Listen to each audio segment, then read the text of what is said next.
頑張って歌いたいと思います。We are so glad that all of you are here with us this morning. Please stand and sing with us. どうぞ皆さんお立ちください。一緒に賛美しましょう。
Shout for joy to God, all the earth. Sing the glory of his name.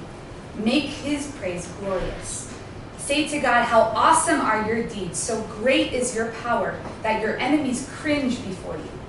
All the earth bows down to you. They sing praises to you. They sing the praises of your name. 詩編66編1節から4節です。全地を神に向かって喜び呼ばわれ、その皆の栄光を歌え、栄えある賛美を捧げよ。神に告げよ。あなたの諸々の御業を恐るべきかな。大いなる力によってあなたの敵は見舞いに屈服し、全地はあなたを拝み、あなたを褒め、皆を褒め歌うであろう。Let's praise the name of Jesus. 一緒に、イエス様の皆を賛美しましょう。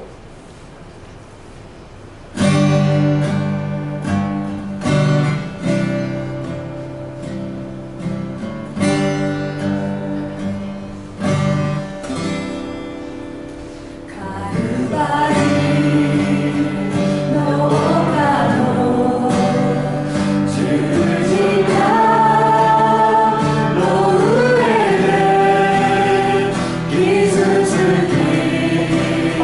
き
日は、サウンドシステムが動いてません。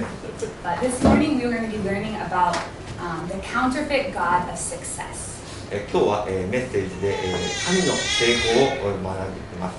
I think all of us have accomplishments or things that we think maybe we've done on our own.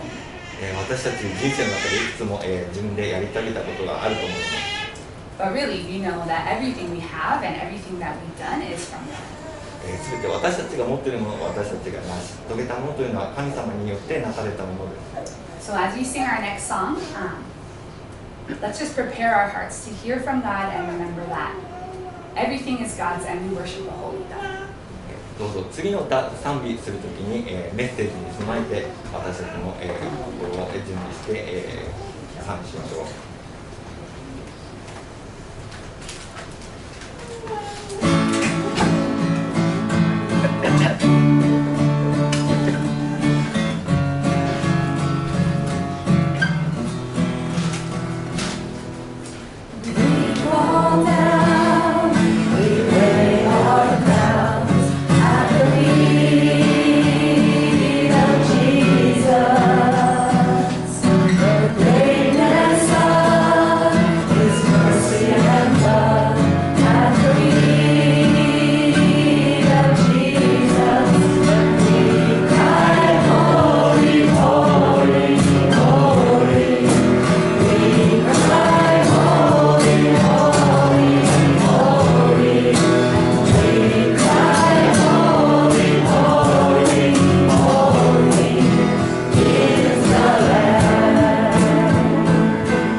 どうぞ皆さんこの時間を使って周りの方々と挨拶してください。はい、皆さんおはようございます。私はこの教会の牧師の一人のマック・ホルツと申します。よろしくお願いします。今日はですね、音響が壊れているということで、ちょっと声を張り上げて、またマスクなしで対応させていただいていますけれども、はい、今日初めてレッスンに来られた方々を歓迎したいと思います。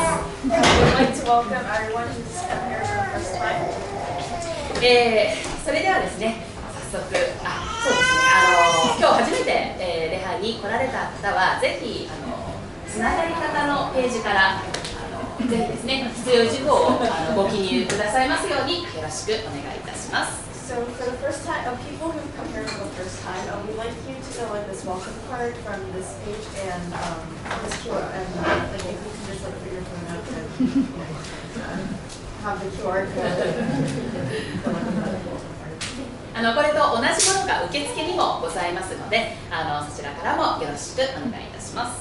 There's the same one at the reception, so if you can also fill in the welcome card from the reception. それでは献金の時間にいたします。So this is the tithes and offering. 献金というのは、主が与えてくださっている、多くの恵みの中からその一部を主にお返しする。Tithes and offerings is a way to give back to the Lord our grace that we've been given and blessings. ですので、ちょっと主に3つの方法がございまして、オンライン献金とまた銀行振込、そしてもし現金でという方はですね、受付の方に献金箱がございますので、そちらの方によろしくお願いします。There's 3 ways to give. So in person, online giving, and bank transfer. And there's also a box up there. So if you want to give, then please give these 3 ways. はい、それでは祈りします。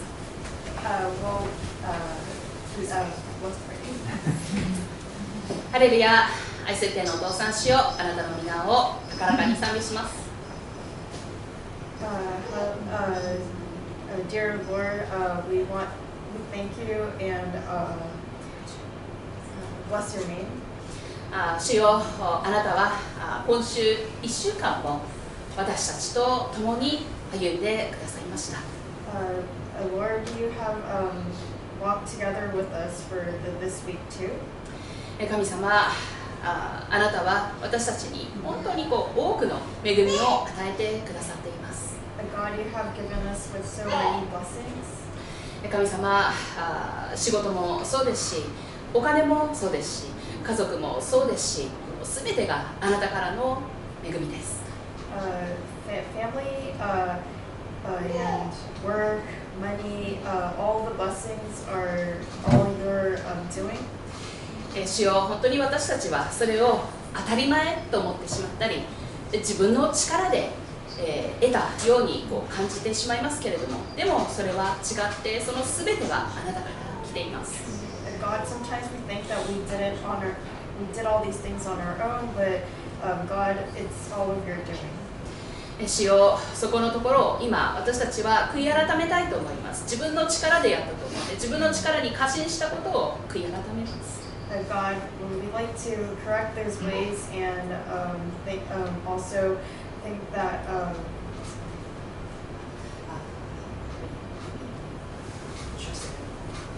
we trusted in our own power. 神様、でも主よ、あなたが素晴らしい与え主であるということを主よ、私たちは今日確認し、神様、あなたをこの周りの人たちに伝えていきたいと思います。God, we have knowledge that we have been given so many things from you, and we want to send that, say that gospel to spread the gospel to everyone. 今私たちは心からあなたに捧げ物をしようとしていますけれども、どうかそれをあなたが祝福し、あなたのご用のために用いてください。God, we are trying to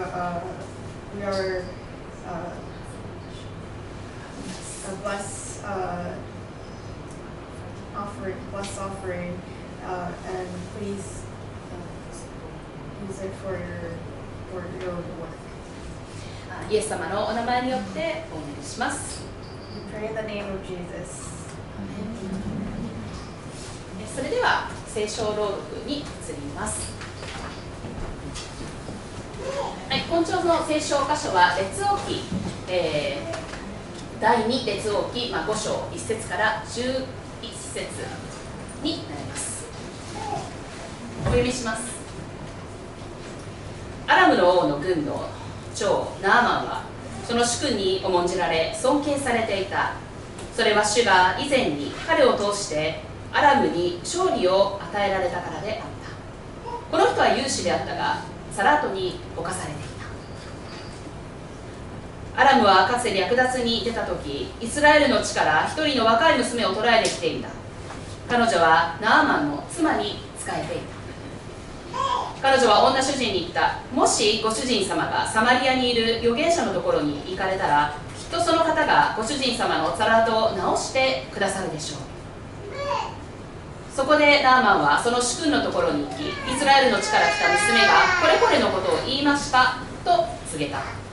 アラムの王は言った。行ってきなさい。私がイスラエルの王に宛てた手紙を送ろう。そこでナーマンは銀10タラントと金6000シェケルと晴れ着10着を持って出かけた。彼はイスラエルの王宛ての次のような手紙を持っていた。この手紙があなたに届きましたら、家臣のナーマンをあなたのところに送りましたので、彼のツァラートを直してくださいますように。イスラエルの王はこの手紙を読むと自分の衣を引き裂いていた。私は殺したり生かしたりすることのできる神であろうか。この人はこの男を送ってツァラートを直せという。しかし考えてみよう。彼は私に言いがかりをつけようとしているのだ。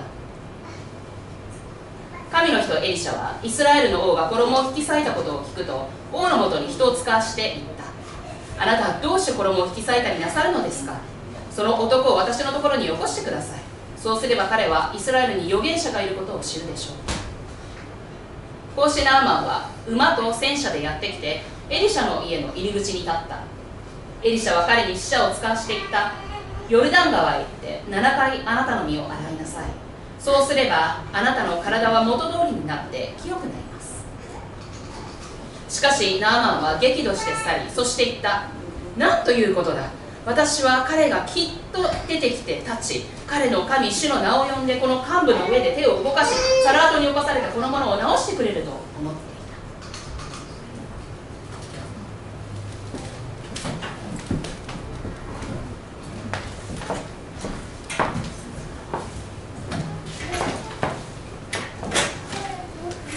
Feels a little strange to not wear a mask, but to project my voice. Sorry, I need to do that today. スピーカーとして声をなるべく出したいの、届くようにしたいので、マスクを外して喋ります。すみません、通訳はマスクしてますけど。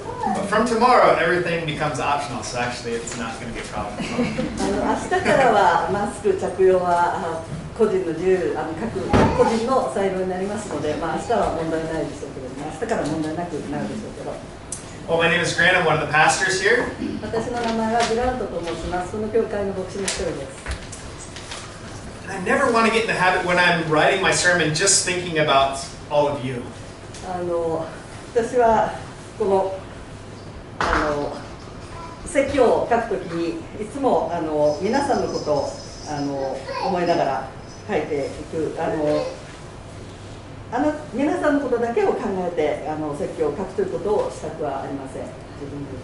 Because I need to hear the message myself. 私自身もこのメッセージを聞く一人である必要があるからです。And I think today's message is especially important for me. で今日のメッセージは特に私にとって聞くべきメッセージだと思っています。During the season of Lent, we've been in a series called Counterfeit Gods, and so this morning we're focusing on the idol of success.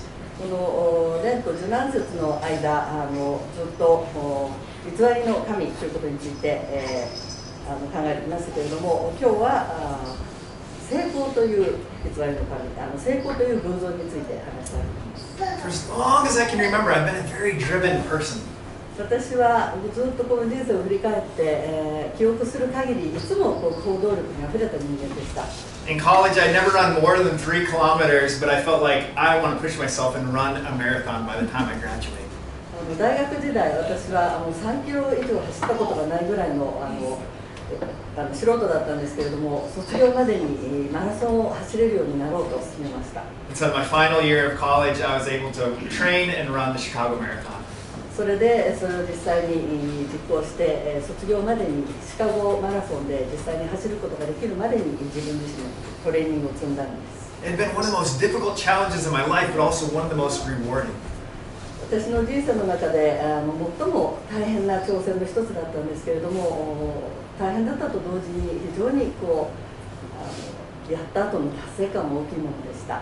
And this drive within me pushed me to excel academically or just get multiple degrees. で同じ行動力というか原動力が私を突き動かしてさまざまな分野で学位を取るというもう勉強の方にもその行動力を向けたんです。I have this one life and I want to make it count. I have one life and I want to make it count. この人生は一度きりなんだから、この人生が何か意味のあるものであったという、そういうふうに持っていきたい。The mission helped us start this church. で、その原動力の一つが結果がこの教会でもあるわけです。And there's several quotes that really have inspired me over the years. で、この数年間、この過去何年にもわたってさまざまな格言というか、人の有名な人の格言というか言ったこと、私を突き動かしてきた言葉がありますけれども、 A famous missionary, William Carey, once said, "Expect great things from God, attempt great things for God." 有名な宣教師の一人であったウィリアム・ケアリーの言葉ですけれども、神様が素晴らしいことをしてくださることを期待しなさい。そして神様のために素晴らしいことができるように、働きができるように努めなさい。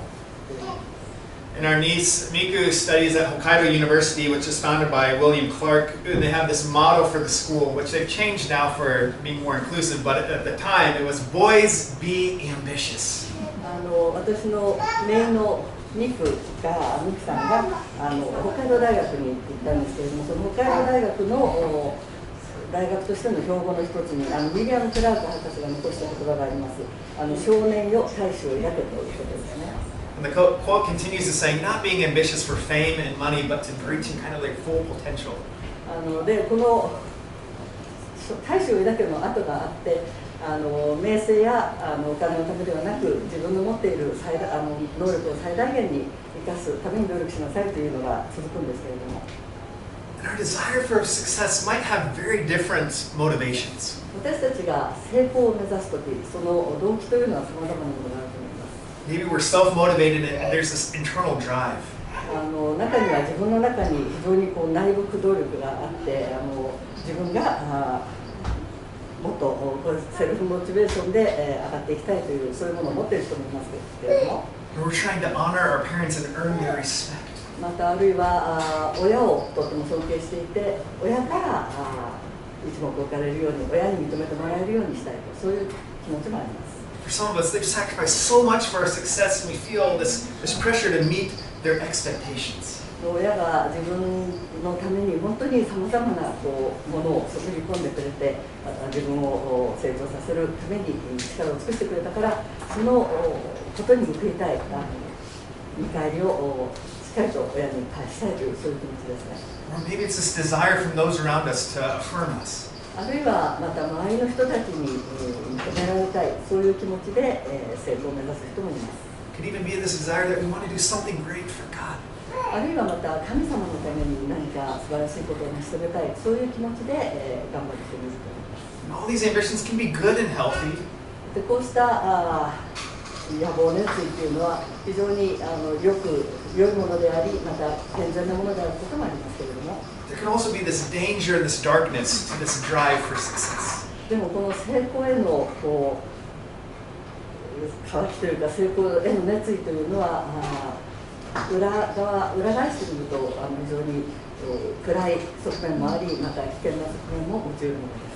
Our identity can be wrapped up in our achievements. 私たちは自分が何を成し遂げたかということによって自分がどういう人であるかということを決める、そういう側面もあると思います。 Or that pressure to succeed can really be devastating for our mental health.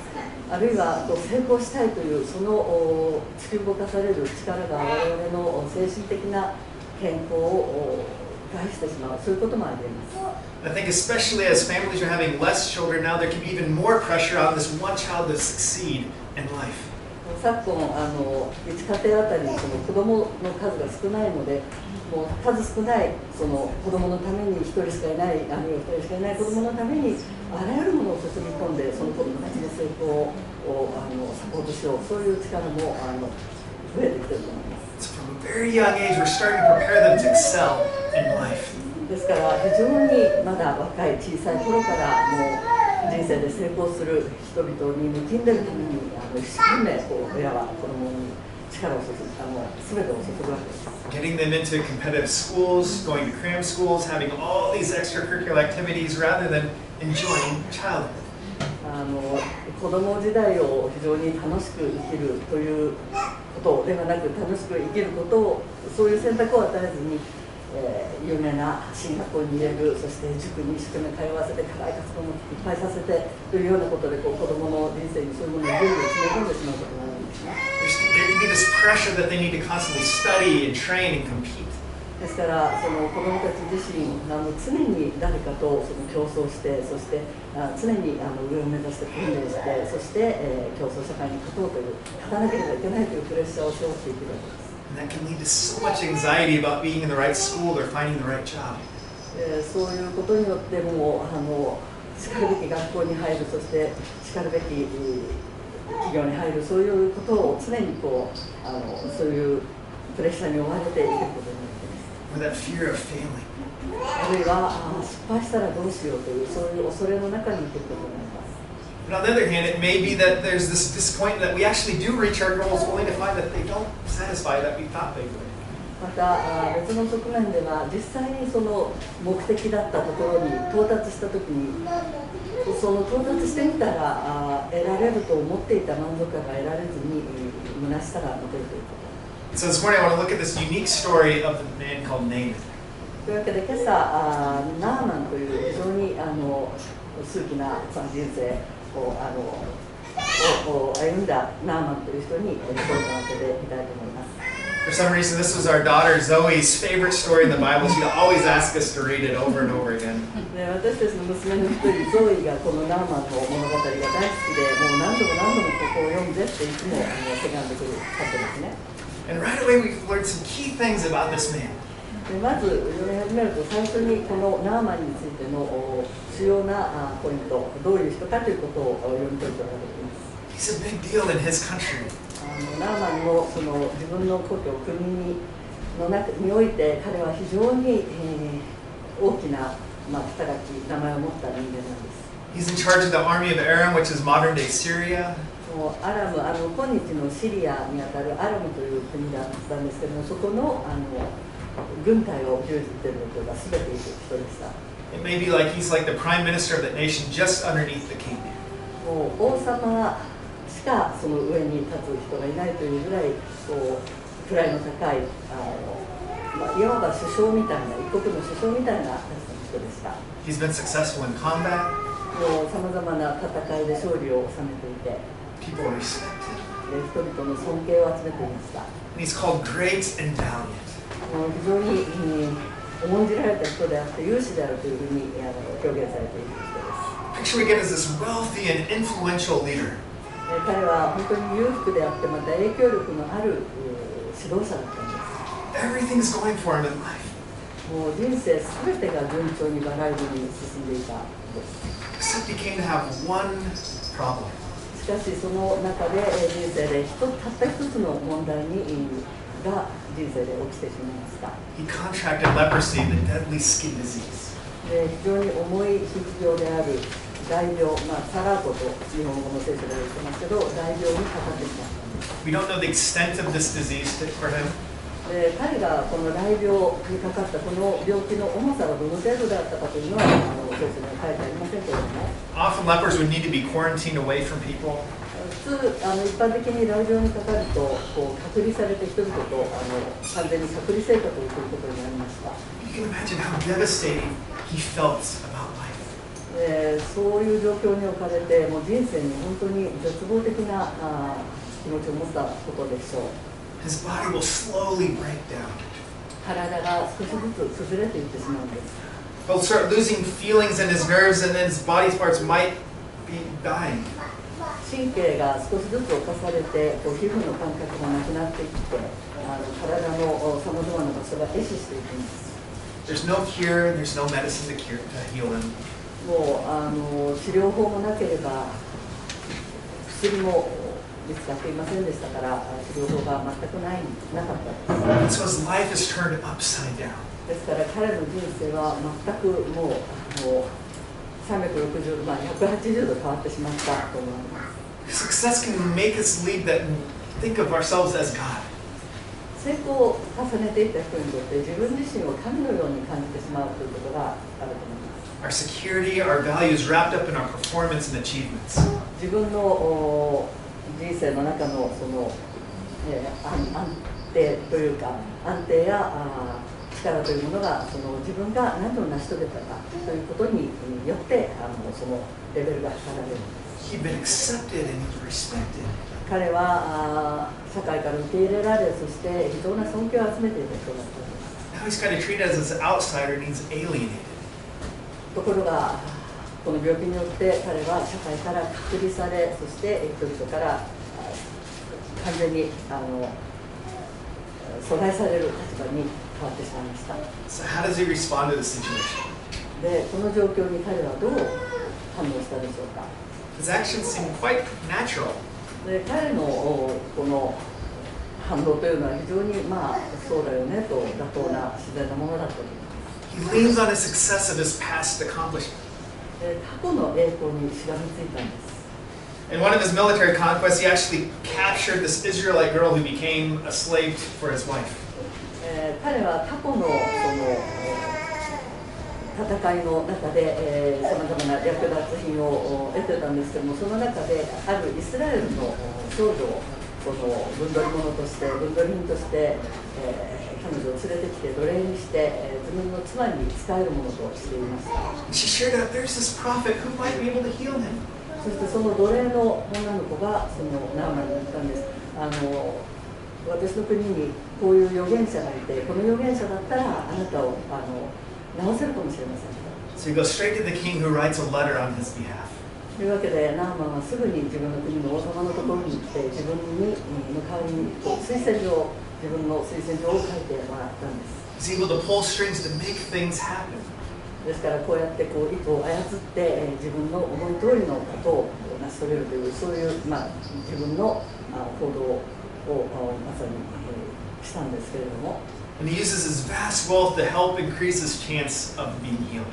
そして、癒してもらうためにそれをさらに確かなものとするために自分の本当に、大きな財産、裕福な財産のうちからたくさんの贈り物を用意したんです。It says he piled up 340 kilos of silver and 90 kilos of gold to give this person who would heal him. 340キロの銀とそして90キロの金を用意して、そして、貢ぎ物、贈り物としてこの預言者のところに持っていく準備をしたんですね。We can get lost in these vast numbers, but we know that this is an excessive amount of wealth. でこの数字っていうのはちょっとあんまりイメージが湧かないかもしれないんですけども、これはもう本当に莫大な膨大な莫大な金額のお金だったんですね。Today, that gold would be worth 728 million yen. 今日のその金額に換算すると、その金の価格ですけれども、7億2800万円相当くらいになるものでした。You can sense how desperate he is for the solution. ですから彼がいかに何とか癒してもらいたいという気持ちが本当に切実だったかということがわかります。So he's using his wealth and his connection to the king to try to solve his problem. というわけで彼は自分の財力、そして王様とのその関係を使って自分の癒しを実現するために動いたんですね。This young Jewish girl pointed him to the prophet who could heal him.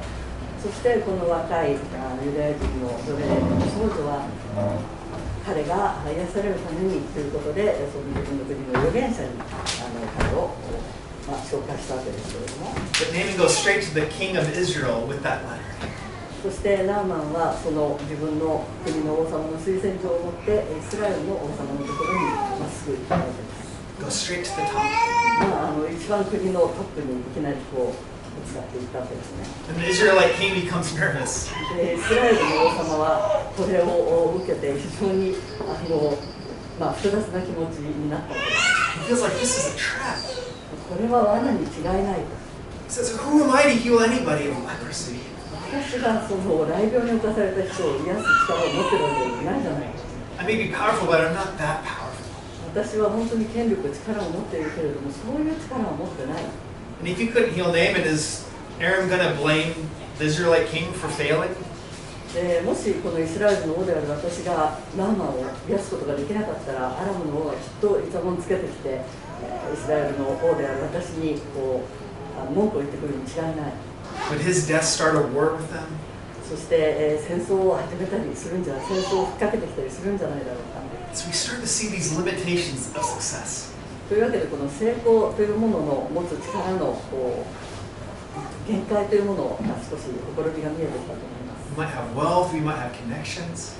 裕福な財力があって、そして人脈もしっかりあるけれども、But it can't solve all of life's problems. でも人生のすべての問題がそれで、解決されるということではない。So the prophet Elisha hears about the situation and tells the king, "Send him to me." この事態を預言者エリシャが聞いて、そして、イスラエルの王様に使いを起こしていったんです。どうぞこのこの人ナーマンを私のところに送ってください。 So with all his chariots, with all his entourage, he goes to Elisha's home. というわけでこのナーマンは引き連れてきたこのたくさんの戦車とそれから従者がいっぱいいた、それを全部引き連れてこのエリさんの家に来たわけです。 And I love what happens next. もう次に起きたこと、本当私大好きなんですけれども、 As he knocks on the door, Elisha sends his assistant to answer the door. ナーマンがエリシャの家の扉をトントンと叩いた時に、エリシャは自分ではなくて自分のしもべを迎えに出したのです。 You could sense his frustration and the sense of disrespect. でこれを受けたナーマンは非常に軽く扱われた、非常に自分の尊厳をちょっと傷つけられたという気持ちになったと思います。 I travel all this way and you don't even have the respect to meet with me personally? 私はこんなにもうすごい長い距離旅してここまで来たのに、自分自身で私を出迎える、そういうしっかりした尊敬の気持ちもないのか。 What a slap in the face. 全く平手打ちにあったような気分だ。 Do you not realize how important I am? 私がどんな人間かということをあなたは知らないんですか。 Imagine the Prime Minister Kishida coming to your office and you just send a colleague to go talk with him.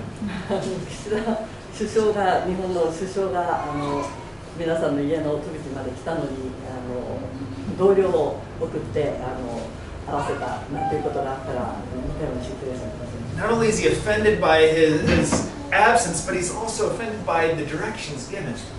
でこうした対応、受けた対応に、本当にナーマンは非常に気分を害したんですけれども、さらにどうするべきかという指示をもらったとき、その指示の内容にまたさらに気分を害されました。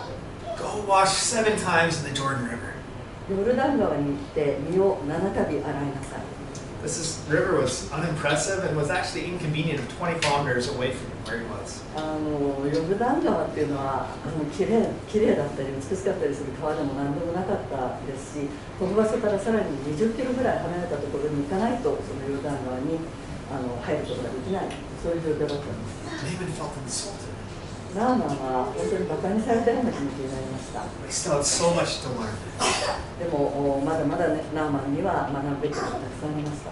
He felt entitled to Elisha's presence. エリシャが自ら迎えに出てくるべき自分は重要な人物だと思っております。 I came from a king, I have all this money, and you're rejecting this? 王様の紹介状も持ってきたのに私を拒否するんです。 You don't even give me a moment of your time? ほんのちょっとの時間も私のために割くことができないんですか。 You kind of saw Elisha as this like magician who could just wave his hand and heal him. エリシャのことをナーマンはおそらくは魔法使いのようなものでさっと手を動かすと自分が癒されると、そういうような人だと思ってたに違いありません。 He also thought that there's better rivers near his home to wash in.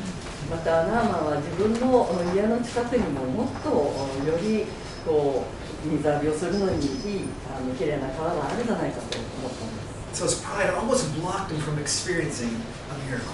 というわけでこのプライド、この気持ちがのために、危うく彼は癒されるという経験を逃すところだったんですね。 He still needed to learn about grace. 彼はまだ恵みということを学ぶ必要があったんです。 It's not earned, it's not achieved, but it's simply received.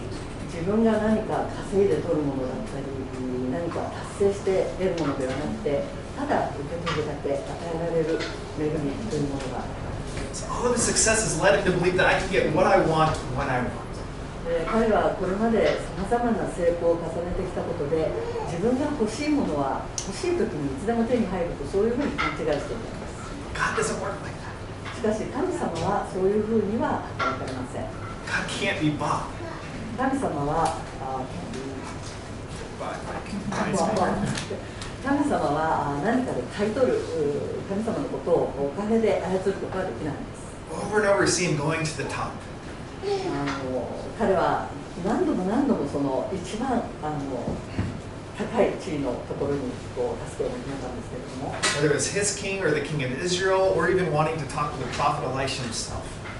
自分の国の王様、またはイスラエルの国の王様、そしてまたエリシャ自身との、直接の面談を望んだんですけれども、His preferred place that he wants to wash.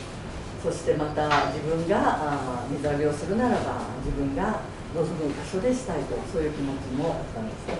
So he leaves in anger. というわけで、怒り、心頭、その場を離れて人に着いたんですけれども、 But fortunately, one of his servants was brave enough to confront him. しかし幸いなことにナーマンの従者の一人、しもべの一人が勇気を振り絞ってナーマンに語りかけました。 And this lowly figure played a key role in his healing. そしてこの身分の非常に低い人だったしもべだったんですけれども、そのしもべが彼のこのナーマンの人生の本当に大切な癒しということが起きるために本当に重要な役割を果たしたんです。 Don't let your pride stop you after coming all this way. こんなに長い距離を頑張ってここまで来たのに、どうかそのチャンスを自分のプライドに騙されてチャンスを逃さないでください。 Listen to Elisha. エリシャの言うことを聞きましょうよ。 Humble yourself and go to the Jordan River. ちょっとへり下って、そしてヨルダン川まで行ってみましょう。 So once, twice, 7 times he dips himself in the river. というわけでヨルダン川まで行ってナーマンは1回、2回と繰り返して7度そのヨルダン川で体を洗いました。 On the final plunge, as he comes up completely renewed with skin like a baby. 7回目、最後の水浴びが終わって水から出てきたとき、ナーマンの体、皮膚は本当に生まれたての赤ちゃんのように本当にきれいに生まれ変わっていたわけです。 But before he could be healed, God had to humble him. しかしこうして彼の癒しが行われる前に、まずその彼はへりくだった心で行動するというその試験をくぐり抜けなければいけなかったんです。 Breaking from the sense of pride and entitlement. このプライド、そして自分は何か大切な人間であるんだぞというそういう気持ちからまず彼を解き放たなければいけなかった。 His healing did not come from his wealth, his achievements, his status. 彼の裕福な状態、財産やこれまでやってきたこと、功績、そうしたものからこのヒーリング、癒しが起きたわけではなかったわけですが、 It was God who healed him. 神様がナーマンを癒してくださったんです。 God kept sending him to the bottom. ナーマンを神様は何度も底辺に突き落とす、そういうこのプライドを砕くということをなさいました。 Help from the little slave girl. 彼のその奴隷であった取りに足らない奴隷の少女からの助けをまず受けなければいけなかった。 Instructions from Elisha's assistant. エリシャのしもべが何をするべきかという指示を受け取らなければいけなかった。 Washing in the dirty Jordan River. そして、きれいではなかったヨルダン川の水で、自分の身を何度もヨルダン川に身を浸さなければならなかった。 Humility was the key for transforming his life. へりくだりの心というのが彼の人生がガラリと変わるためのキーワードだったんです。 His life was changed in that moment. その瞬間、彼の人生は本当にガラリと変えられました。 He still has a lot to learn, but we see him changed right there. まだまだ人生において彼は学ぶべきことがたくさんありましたけれども、この瞬間に彼の人生が一つガラリと大きく変わった瞬間を見ることができます。 Before he talked about Elisha and his God. エリシャと彼の神ということについて言い方をその前にしてたんですけれども、 Now he speaks firsthand of saying that there's no other God besides the God of Israel. しかし今この瞬間彼はこの全世界イスラエルの他に全世界のどこにもこの神はおられないということを知ったと口に出したのです。 His motive was for healing, but he left with this renewed faith. 彼がそこへ来た目的というのは癒し、体の癒しだしたけれども、彼がそこを去るときには彼の魂が本当に新しくされて新たな気づきが得られたんです。 Not only was his skin restored, but God restored him completely. ナーマンの皮膚も本当に新しくされましたけれども、彼自身、彼の魂全体が新しくされて、彼は帰っています。 And his instinct was to give this generous gift to Elisha. ですから本当に感謝の気持ちでいっぱいだったナーマンはこのエリシャにもう本当に持ってきたたくさんの贈り物をあげたいと感謝で、捧げたいと思ったんですけれども、 It may have been from a very genuine, grateful heart, but Elisha refuses it immediately. しかし、本当にナーマンは心から感謝の気持ちでそれをあげようとしたと思うんですけれども、エリシャは完全に贈り物を受け取ることを拒否しました。受け取らなかった。 It's important to know that they were living through a famine at that time. でここで本当に知っておくべきことというかびっくりするのは、この時期このイスラエルのあたりにイスラエルの付近というのは飢饉にあっていて、飢饉が起きていて非常に物が乏しい時代だったんです。 Elisha could have really used that money. でエリシャはそのお金をナーマンから受け取ったら本当にいろいろなことのためにいいことに使えたと思うんですけれども、 But he didn't want there to be any confusion about this healing. でもこのナーマンのこの癒しというものがどういうものであったかということをナーマンが間違って捉えないようにエリシャは非常に気を使っています。 Naaman couldn't buy God's grace. ナーマンは神様の恵みをお金で買い取ることはできていない。お金で買い取ったのではないんです。 This healing was not related to his wealth, his influence, or success. この癒しが起きたのはナーマンの過去の成功とか彼の周りへの影響力とか地位とかそうしたものとは全く無関係だということだ。 God freely gave this gift that he had to humbly accept. 神様はこの癒しという贈り物をナーマンに全く何の代価もなく与え、そしてナーマンは何の代価も神様に返さずにそれをただ受け取るしかなかった。 He needs to remember that God's mercy was not given because of his status, but out of God's love. ナーマンの地位によって神様の愛が与えられたのではなくて、神様は愛のゆえにナーマンがどういう人であるかということ全く関係なしに愛を与えてくださったということです。 So how did God transform him? 神様は彼をどのように変えたでしょうか。 He was moved by God's grace and love. 彼は神様の恵み、そして愛によって動かされた。 For most of his life, he's relied on these titles and on these victories. 彼はこれまでの人生の間ずっと彼の持ってたさまざまな位、そして彼の過去の戦における勝利、そうしたものに自分の価値を置いていたんですけれども、 God can break us from our idols when we replace them with something greater. 神様はそうした私たちがガチな人生における偶像を振り去って本当により良き、より有効なものに変えようとしてください。 So what can free us from this need that we have to keep achieving? だから私たちがもう本当に自分の力で成功しなければいけない、そういうものを積み重ねていかなければならないというものからどうやって、自由になれるでしょうか。 It's grace. それは神様の恵みに他なりません。 Because Jesus offers us this life and hope to freely have, not because we've had to earn anything. イエス様は私たちに命、そして希望を与えようとして差し出してくださいましたけれども、それは私たちが何か達成したから、何か価値があるからということではないんです。 When our identity is rooted in this, we're no longer having to strive and try to build ourselves up by our accomplishments. 私たちの自分の自己のアイデンティティというものがそのキリストの恵みに立つことができたならば、私たちが人生でどんな成果を得ようが、どんな周りから評価を得ようが、そういうことは関係なくなります。 We don't have to try to prove ourselves to anybody. 他の人たちに自分の価値をひけらかすために何かをしなければならない、そういうことは全く必要なくなります。 It's amazing the story of how God's upside down way of the pattern. この物語の本当に驚くべきことっていうのは、神様の全く私たちと180度違ったこの価値観というもののパターン。 There's kings, there's key leaders.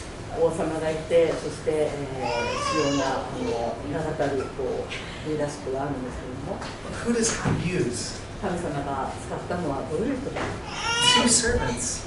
2人のしもべですね。 Salvation comes through the slave quarters, not the palace. 救いというものはこの低い身分の低い人たちのレベルからもたらされたんですね。こう王宮から来たわけではなかったんです。Paul reminds us how God often uses the small and the weak to confound the wise. パウロはよく死者を恥ずかしめるために神様がいかに弱く小さいものを用いられるかということを語っています。And this little Israelite servant girl made all the difference. この小さなイスラエル人の奴隷の少女が本当に大きな違いをこのナーマンの人生にもたらしたんです。If she didn't speak up, Naaman would never have been healed or experienced that miracle. もしこの奴隷の少女が口を閉ざしていて何も言わなかったならば、このナーマンの大きな人生の奇跡というものは起きなかったんです。And just her presence in the story reminds us there is a very dark background. この彼女がこの物語に出てくるその彼女の状態が彼女がどういう人かということで、この彼女の裏に彼女がここにいるようになった影には本当に暗い物語があることを思い出させられます。As a victorious military leader, he must have conquered her town and taken her as a slave. 彼はナーマンは非常に戦果をたくさん挙げてきた将軍だったんです。なのでこの少女がもともといた町をおそらく征服して侵略して、この町を焼き払って彼女を奴隷として連れてきたんだと思います。She may have had to witness the slaughter of her family or neighbors. おそらく彼女は自分の家族や近所の人たちが無残に殺されるそんな状況も目の当たりにしてきたんじゃないでしょうか。She's forced to care for his wife day after day in this foreign land. この全く見知らぬ土地に連れてこられて、このナーマンの妻に毎日クリームを伝えなければならない、そういうところに無理やり置かれたんです。So when she hears about his leprosy, she could have gloated over this tragic news. ですからもしこのナーマンが雷病にかかったというこのニュースをこのことを知ったときに彼女は陰でにんまりと国葬園でざまみよということもできたわけです。This is what you get for all the suffering you've caused. こんなにひどいことを私たちにしてきたんだからそれは当然の報いだということもできたんです。 She could have been bitter and cynical or even wanted revenge. 非常に苦々しい思いで、復讐を彼に対して復讐をしたいという気持ちになってもおかしくなかったんです。 What does she do? でも実際には何をしたでしょう。 She shows compassion. 彼女はナーマンに対して、恩寵の気持ちを持ったんですね。憐れみを持ったんです。 She shares the solution that could possibly heal him. ナーマンが癒されるかもしれないその解決策を彼に提示したんです。 Instead of making him pay for his sins, she shows him grace. ナーマンが罪を犯したその罪の当然の報いを受けるのをただ傍観していないで憐れみを持って恵みを持って彼に接したんです。 This outsider, this slave, this girl. この全くこの国にとって、よそ者であったそして奴隷であって、ちっちゃな女の子であった。 God uses her to change his life. 神様はこうした人を使ってナーマンの人生を変えられました。 And instead of Elisha, God uses his assistant to help heal him. そしてまたエリシャ自身ではなくエリシャのしもべを使ってナーマンが癒されるための情報を与えられます。 God uses the Jordan River as a place for healing. そしてまたヨルダン川という場所を選んでこの癒しを行ったんです。 Nothing glamorous, nothing special for somebody of his stature. ナーマンのような位の高い人間にとっては本当に全く縁もゆかりもないようなもう取りに足らない全然素晴らしいわけでもない川だったんですね。 This is God's pattern. しかしこれが神様の取られる行動のパターンです。 Jesus didn't come as a king, but as a servant. イエス・キリストは王として来られたのではなく使えるものとして来られました。 Born in a humble stable rather than a palace. 王宮で生まれたのではなく本当に素晴らしい馬小屋でお生まれになりました。 And he calls us to put others first. そして私たちに他の人を自分より重んじなさいとまず他の人のことを考えなさいと言っておっしゃいます。 To forgive rather than to try to seek revenge. 何か悪いことを受けたときに復讐を考えるのではなく許しなさいとおっしゃいます。 To serve rather than be served. えられるものではなく、伝えるものになりなさいとおっしゃいます。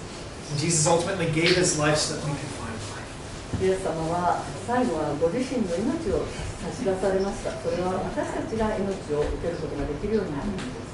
He offers us salvation as this free gift, not anything that we can do to earn it or achieve it. イエス様は救いを本当に私たちが自由に受け取ることができる。私たちが何かしたから何か稼ぐようなものを持っているからではなくて、私たちが全く何も必要ない、ただ自由に受け取ることができるものとして救いを差し出されました。Restoration comes from our humility, not by our achievements. 私たちの人生の回復というものは、私たちが何か積み上げてきた功績ではなくて、恵みによってのみ与えられます。No amount of success will ever fully satisfy us. 私たちがどれだけ成功を重ねて成功を積んだとしても、私たちが完全に満足できる、そういうことは起きません。We can reach a goal and then the goalposts move a little farther away. ゴールに到達したと思うと、そのゴールはさらに前に進んで、さらにまた進まなければいけない状態になっています。In the film Chariots of Fire, there's a runner named Harold Abrahams who says, I have 10 seconds to justify my existence. 映画の炎のランナーという映画がありますけれども、そこに出てきたハロルド・エイブラハムスっていう人の言葉です。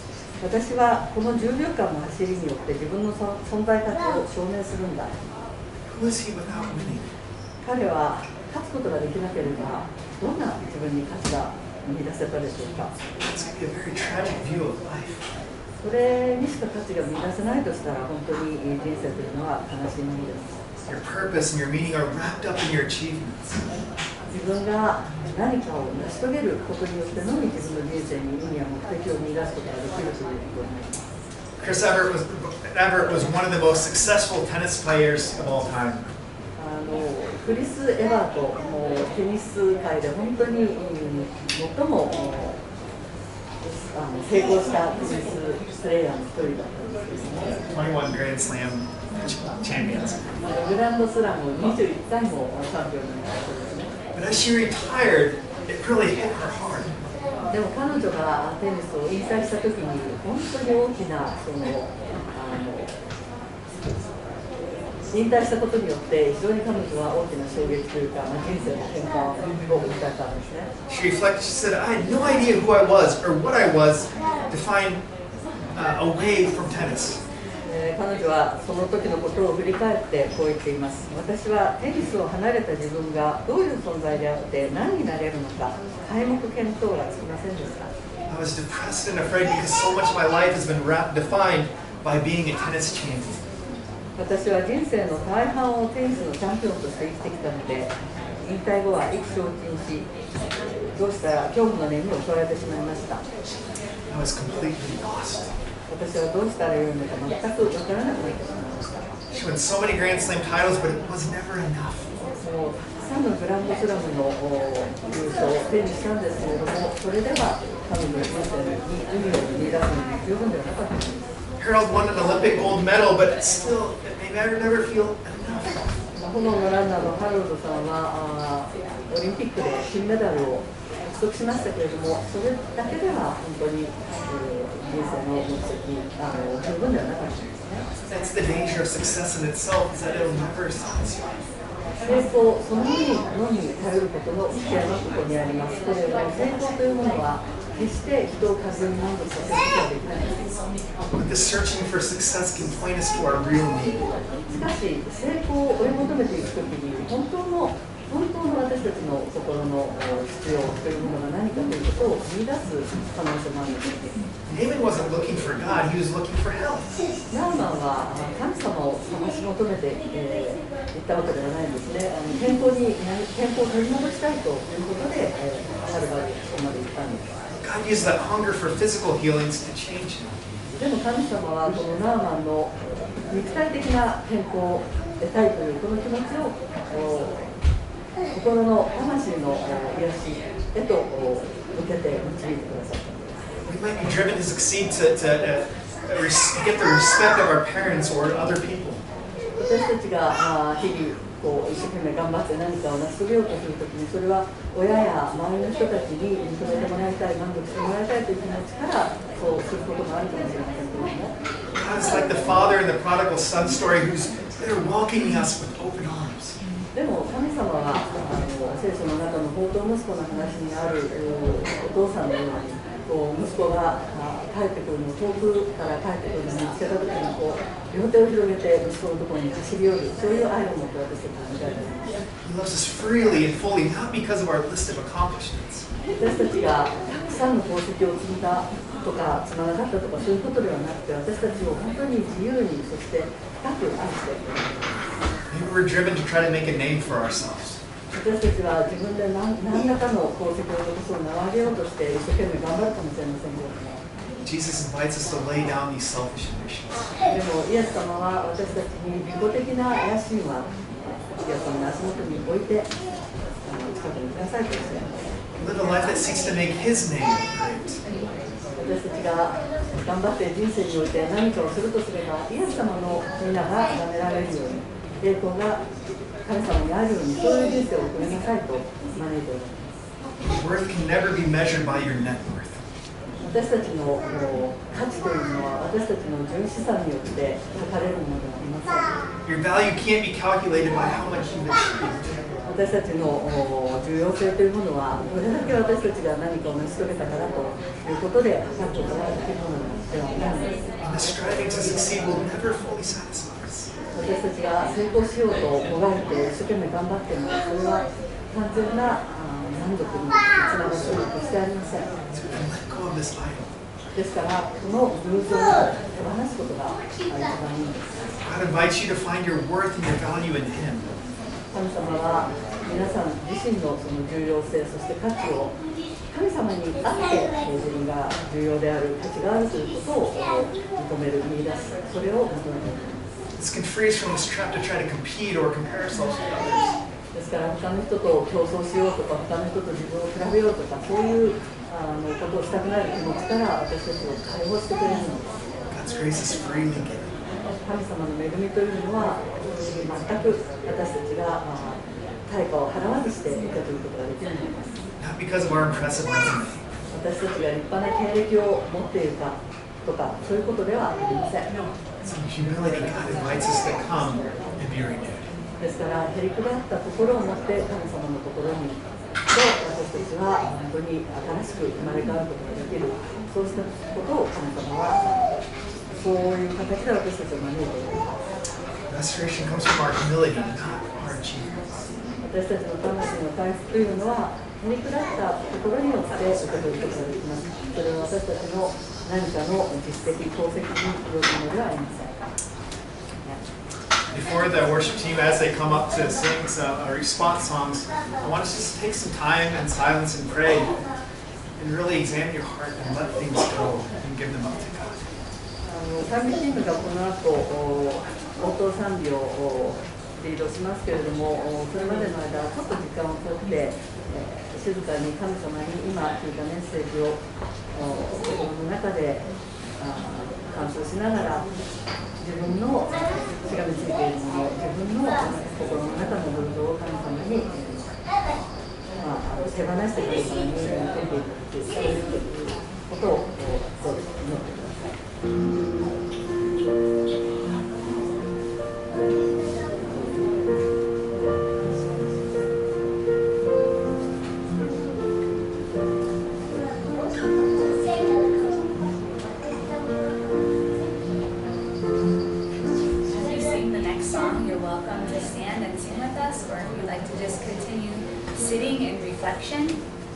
Take some time to remember Jesus' sacrifice and what he has done for us. 次の賛美歌う前にどうぞお立ちで来て一緒に賛美歌いたい方は立ってくださっても構いませんし、このままこの賛美を続けたい方は座って続けてくださっても構いません。イエス様が私たちのためになさってくれたことを思いながらしていきたいと思います。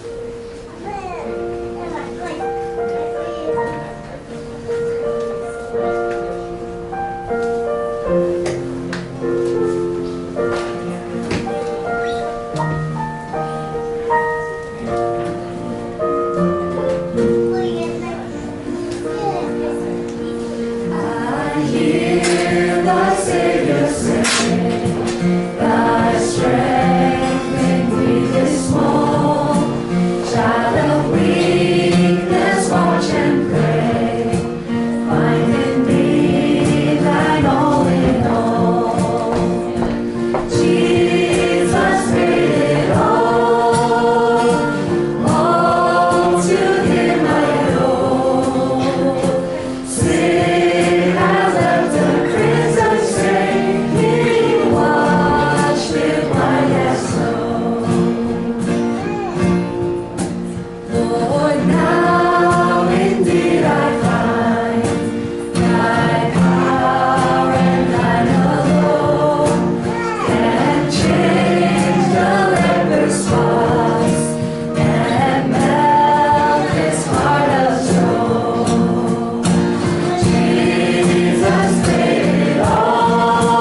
Please receive the benediction. この恵みのゆえにあなた方は信仰によって救われたのです。それはあなた方から出たことではなく、神の賜物です。行いによるのではありません。誰も誇ることのないためです。For by grace have you been saved through faith. This is not your own doing, it is the gift of God, not a result of works, so that no one may boast. アメン。それではお座りください。Please be seated for a few final announcements.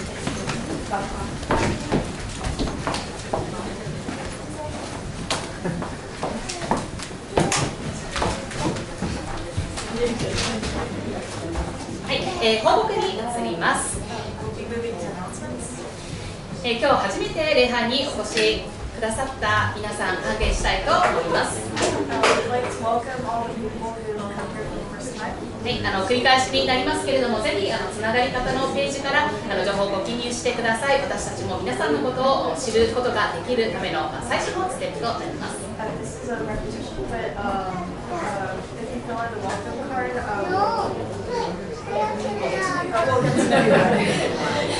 はい、本日ですけれども、この後、大人食堂が、毎月行っているんですけれども、行われます。